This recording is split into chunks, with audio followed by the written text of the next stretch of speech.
Hilda tremia. Adrian continuava com um dos braços firmemente ao redor de sua cintura, mantendo-a próxima dele. E o punhal frio em sua mão era um lembrete bastante desagradável de que aquilo estava realmente acontecendo. Como se não bastasse, Adrian envolveu a mão dela com a sua, ajustando seus dedos ao redor do cabo da arma. Hilda engoliu em seco. Precisava sair daquela situação, de preferência, agora. Com licença, jovem mestre. É só que... Ela desviou os olhos, completamente vermelha. O senhor sabe? Adrian aguardou. É que o senhor está um pouco perto demais. Ele ergueu levemente uma sobrancelha. E o que você quer que eu faça a respeito, Hilda? Hilda regalou os olhos. Ele tá me perguntando isso sério? É que sua mão... Ela olhou discretamente para a própria cintura. Na minha cintura? Adrian acompanhou o olhar dela. O quê? Ele fez uma expressão inocente. Minha mão na sua cintura? E apertou novamente, jovem mestre. Hilda ficou ainda mais vermelha até as orelhas. Você sabe muito bem que isso não foi o que eu quis dizer. Adrian sorriu. Sei. O senhor tá fazendo isso de propósito, não está? Ele aproximou ainda mais o rosto do dela. Talvez. Eu não sei o que você quer, Hilda. A voz dele saiu baixa, provocante. Se você não me disser... Aproximou-se um pouco mais. Como espera que eu saiba? Hilda finalmente perdeu a compostura. Eu preciso de espaço! Gritou ela. Adrian riu. Hilda, me desculpe. E finalmente soltou a cintura dela. Hilda respirou fundo, aliviada. Então Adrian acrescentou, tranquilamente. Você disse que gostava do meu cheiro. Hilda congelou. Então pensei que talvez fosse ficar mais relaxada se eu fizesse isso. Seu demônio desgraçado! Ela queria desaparecer. Mas respirou fundo e recuperou a dignidade que ainda lhe restava. Se esse é o caso, endireitou a postura. Então é uma honra, jovem mestre. Sorriu da maneira mais falsa possível. Eu me sinto bem melhor agora. Mentira. Hilda ainda mal conseguia olhar para ele. Então decidiu desesperadamente mudar de assunto, mas... Olhou para o punhal. O que exatamente o senhor quis dizer quando falou que iria me ensinar? Adrian voltou a envolver a mão dela sobre o cabo da arma. Já esqueceu? Você prometeu encontrar sacrifícios para mim. O sorriso dele permaneceu nos lábios. E também nos olhos. Não se lembra? Hilda permaneceu imóvel. Infelizmente eu lembro. Ultimamente tem sido bastante difícil para mim. A expressão dele ficou um pouco mais séria. Já passou tempo demais desde a última vez. Hilda sabia exatamente o que ele estava se referindo. Então, Adrian ajustou novamente a mão dela no punhal. Eu mesmo vou ensinar você a usar uma faca. Hilda parou de respirar. E para aprender, o sorriso dele ficou sombrio. Não existe nada melhor do que praticar com algo real. Algo real? Hilda encarou Adrian. Adrian encarou Hilda. E parecia estranhamente satisfeito com a ideia. Amanhã vamos à cidade. Ele retirou o punhal das mãos dela e o girou de maneira teatral. Acho que será um passeio divertido. Sorriu. Você não acha, Hilda? Hilda permaneceu em silêncio. Não, definitivamente não acho. Na manhã seguinte, a carruagem dos Paltdraff já chegava à Vila Ida. Era muito cedo. Assim que Adrian desceu, uma rajada de vento quase arrancou sua cartola. Ele rapidamente a segurou e decidiu deixá-la dentro da carruagem. Naquela manhã, o jovem mestre estava particularmente elegante. Vestia um terno preto impecável, gravata azul marinho, colete cinza e carregava um elegante bengala. E nas mãos, as luvas que Dr. Hubert havia lhe dado. Sim, pessoal, aquelas luvas. Adrian se virou para o cocheiro com um sorriso radiante. Chegamos confortavelmente graças a você. Fez um pequeno gesto de agradecimento. Sou muito grato. Pobre cocheiro pareceu até constrangido com o elogio. Não foi nada, jovem mestre. É meu dever como cocheiro dos Paltdraff. Não há necessidade de me agradecer. Então acrescentou prestativo. Se desejar, posso acompanhá-lo pela cidade, desde que esteja se sentindo bem, é claro. Adrian respondeu educadamente. Obrigado pela oferta. Então olhou para a carruagem. Mas hoje estou acompanhado. O cocheiro acompanhou seu olhar e viu uma criatura descendo da carruagem, ou melhor, Hilda, descabelada, exausta, olheiras profundas, sem qualquer brilho de vida nos olhos. O cocheiro piscou. O senhor está falando daquela ali? Adrian sorriu. Sim. Hilda quase tropeçou ao colocar os pés no chão. Ela é minha empregada pessoal. Adrian olhou para ela. Tenho dado algumas instruções a Hilda ultimamente. Fez uma pausa. Mas acho que a aula de ontem foi um pouco difícil demais para ela. Hilda olhou para o vazio. 4 horas. 4 horas de aula sobre como usar uma faca. Eu nunca mais vou recuperar essas 4 horas da minha vida. Hilda. Ela despertou. Hã? Vamos nos encontrar aqui novamente no horário combinado. Ah, sim. Respondeu ela quase sem vida. E assim, os dois se separaram temporariamente. Adrian tinha algumas coisas para resolver na cidade. E Hilda tinha prioridades. Algum tempo depois, a porta da loja se abriu e Hilda saiu de lá carregando suas compras. E parecia outra pessoa. Uau! Seus olhos brilhavam. Esse lugar continua fascinante. Não importa quantas vezes eu venha. Sim, era a loja de travesseiros. O habitat natural do guaxinim da mansão Paltstraf. Revigorada, Hilda seguiu para a calçada em direção ao lugar onde havia combinado de se encontrar com Adrian. Mas sua felicidade durou pouco. Eu preciso pensar em alguma coisa. Qualquer coisa. Eu deveria ter inventado uma desculpa para escapar desse encontro. Preciso ganhar o máximo de tempo possível hoje. Enquanto caminhava, percebeu algo. Olhou ao redor. Ela nunca tinha estado naquela parte da cidade. Então seus olhos bateram em um beco. Beco da Vila Ida. O sistema notificava. Mas havia outra coisa ali. Um enorme ponto de exclamação flutuava diante da entrada. Algo que somente Hilda podia enxergar. Que é isso? O sistema apareceu imediatamente. Calculando condições da área. Condições? Cálculo concluído. Outra mensagem surgiu.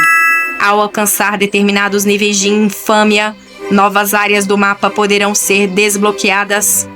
Hilda piscou. Nível atual de infâmia 2. Infâmia? Ela regalou os olhos. O que é isso? O sistema imediatamente decidiu humilhá-la com provas. Histórico de infâmia. Hilda começou a ler. Você dormiu na cama do demônio. Infâmia aumentada. Você ameaçou um demônio com sucesso. Infâmia aumentada. Isso foi legítima defesa. Você participou de um jogo de azar dentro de um templo. Hilda empalideceu. Você insultou uma divindade. Eu não insultei. Talvez um pouquinho. Você salvou um demônio. Infâmia aumentada. E finalmente, você conquistou a confiança do demônio. Infâmia aumentada. Hilda começou a suar. Então apareceu algo ainda pior. A animosidade adicional foi criada entre você e personagens de alinhamento bondoso. O quê? Foi então que ela se lembrou. Isaac. Algum tempo antes, por pura coincidência, Hilda havia encontrado Isaac na cidade. O mesmo Isaac que deveria estar cuidando das encomendas dela. E onde o rapaz estava? Dançando alegremente diante da casa de uma garota por quem estava interessado. Hilda o encarou. Você? Isaac parou. Por que você não tá fazendo o que eu te pedi? Ele respondeu com a maior cara de pau. Você já pensou que isso é culpa sua? É minha? Você disse que eu podia fazer sem pressa. Hilda ficou boquiaberta. Isaac apontou para si mesmo. Eu também tenho uma vida, sabia? E voltou a dançar. Tenho que flertar. Flertar dançando? Então pode ir embora? Hilda ficou em silêncio. Esse moleque!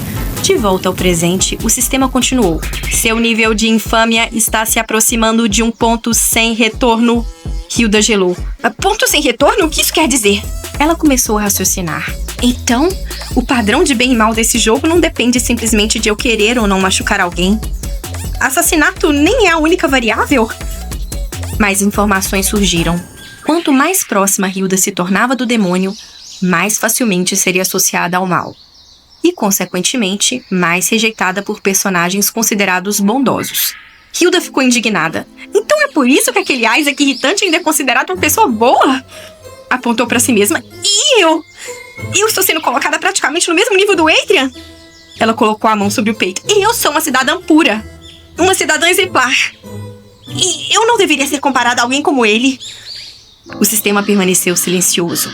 Talvez por educação. Hilda suspirou. Mas é estranho. Sua expressão ficou ainda mais pensativa. Minha cabeça parece muito mais fria ultimamente. Ela continuou caminhando. Acho que estou começando a me acostumar com tudo isso, meu Deus. Desde que chegara àquele mundo, tantas coisas haviam acontecido. Eu cheguei perto da morte tantas vezes. Morri, voltei, quase morri de novo. Acho que nesse ponto nem ficaria tão surpresa se morresse outra vez e simplesmente não voltasse à vida. E o mais absurdo era perceber que as coisas que mais conseguiam surpreendê-la agora eram novas funções daquele sistema maluco. Foi exatamente nesse momento que Hilda havia esbarrado em alguém. Deu um passo para trás. Me desculpe. Então ergueu os olhos e continuou erguendo e erguendo. Meu Deus, esse homem acaba onde? Era enorme. Praticamente uma montanha humana. O sujeito olhou para ela com irritação. Hey! Hilda piscou. O que você tá olhando? Ele apontou pro rosto dela. Seus olhos só servem para decorar sua cara? O sistema imediatamente notificou. Over, tipo valentão da cidade, característica, só divide ouro com usuários. Hilda leu. Claro. Nem aquilo parecia mais surpreendê-la.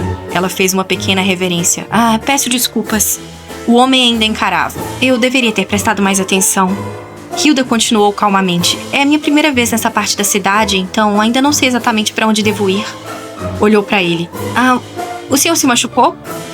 Então decidiu esclarecer. Sou uma das empregadas dos Paltzdraff. Não existe motivo para suspeitar de mim. Sinceramente, eu peço desculpas pelo acidente. Silêncio. Groover arregalou os olhos. De repente, o homem se jogou no chão. Hilda deu um pulo. Aquele armário de 2 metros, aquela montanha humana estava literalmente ajoelhada aos pés dela. Ei! Groover abaixou a cabeça. Eu não a reconheci! O quê? Eu não percebi que estava diante de alguém tão famoso! Hilda regalou os olhos. Famosa? Agi como um completo idiota, senhora! Espere! Groover quase se curvou até o chão. Eu entregaria tudo que possuo para a senhora! Ele ergueu os olhos para Hilda como se estivesse diante de uma lenda. Tudo em nome do caminho demoníaco que a senhora trilha. Silêncio. Hilda piscou. Caminho? Piscou novamente. Caminho demoníaco? Talvez eu realmente esteja um pouquinho distante daquela cidadã modelo que eu imaginei ser. Mas só um pouquinho. Gente, eu não aguento. A Hilda passou esse tempo todo jurando que é uma cidadã pura, honesta, exemplar, enquanto o próprio sistema está praticamente montando um currículo criminal pra ela, coitada. Ela dormiu na cama do demônio, a infâmia aumentou. Ameaçou o demônio, a infâmia aumentou. Jogou no templo, a infâmia aumentou. Salvou o demônio e ainda conquistou a confiança dele, a infâmia aumentou de novo. E agora chegamos ao ponto que o homem daquele tamanho, gente, olha pra Hilda, se joga aos pés dela e implora. Por favor, poupe a minha vida. Hilda, meu amor, talvez esteja na hora de você aceitar que essa história de cidadã modelo já ficou pra trás a alguns níveis, viu? E ainda temos um pequeno detalhe, o passeio com Adrian nem começou de verdade. Nosso jovem mestre trouxe Hilda até a Vila Ida depois de 4 horas ensinando a coitada a usar uma faca e prometeu que ela teria uma experiência, digamos, bastante prática. Então, eu estou assim com leve medo do que nos espera quando esses dois se encontrarem novamente, viu? Mas Moonlights, por hoje vamos ficando por aqui. Muito obrigada a todo mundo que assistiu o episódio até o final e continua acompanhando comigo as desventuras do nosso guaxinim favorito e do demônio mais problemático do condado Paltzdraff. E se vocês estão gostando de Adrian e Hilda, não se esqueçam de deixar aquele like, se inscrever no canal, compartilhar esse episódio com os amigos e ativar o sininho para não perder nenhuma continuação, hein? E quem quiser dar uma forcinha extra pro Velório Stories pode também clicar aqui no link do Audible que tá na descrição. Isso ajuda muito a apoiar o canal e permite que a gente continue trazendo cada vez mais histórias por aqui. E atenção para ninguém perder a continuação, hein? Adrian e Hilda voltam na próxima quarta-feira no Cine Corujão Terror. Só não esqueçam que agora estamos em novo horário, toda quarta-feira às 23 horas. Então anotem aí na agenda, quarta, 23 horas, nós temos um encontro marcado novamente na mansão Paltzdraff. E depois desse final, eu quero descobrir como a Hilda vai explicar que aparentemente já virou uma celebridade do submundo sem nem perceber. Mais uma vez, muito obrigada por terem ficado comigo até aqui, Moonlights. Vocês fazem toda essa jornada valer a pena. Um grande beijo, fiquem com Deus, tenham um dia maravilhoso e muito abençoado. Até quarta-feira às 23 horas no Cine Corujão Terror. Tchau, tchau!